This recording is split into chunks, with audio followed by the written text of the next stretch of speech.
ওং নমঃ ভগবতে বাসুদেবায়।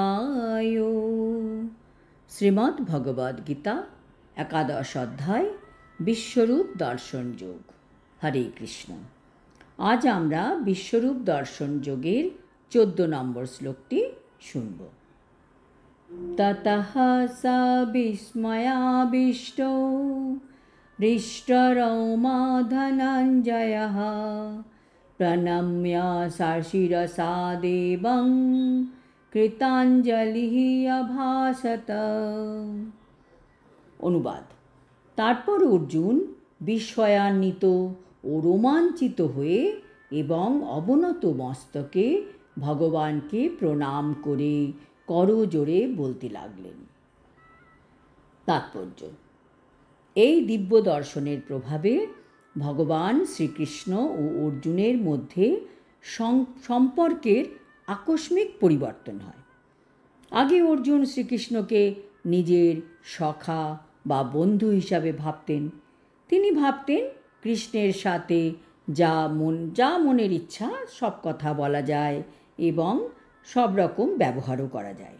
কিন্তু এখন বিশ্বরূপ দর্শন করার পর অর্জুনের কৃষ্ণের প্রতি শ্রদ্ধা ও ভক্তি এত বৃদ্ধি পেল যে অর্জুন গভীর শ্রদ্ধা সহকারে প্রণাম নিবেদনপূর্বক করজোড়ে শ্রীকৃষ্ণের স্তব করতে লাগলেন।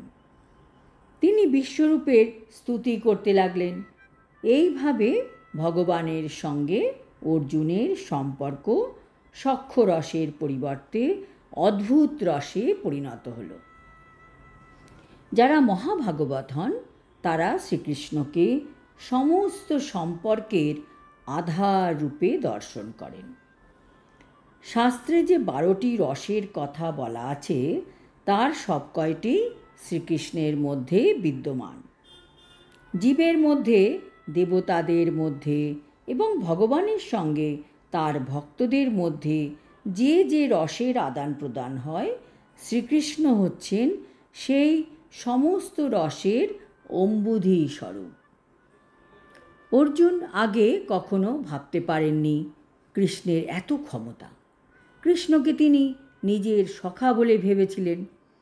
এখানে অর্জুন অদ্ভুত রসের দ্বারা উদ্বুদ্ধ হয়েছিলেন এবং সেই রসের প্রভাবে অর্জুন খুব ধীর, স্থির ও শান্ত হওয়া সত্ত্বেও আত্মহারা হয়ে পড়েন।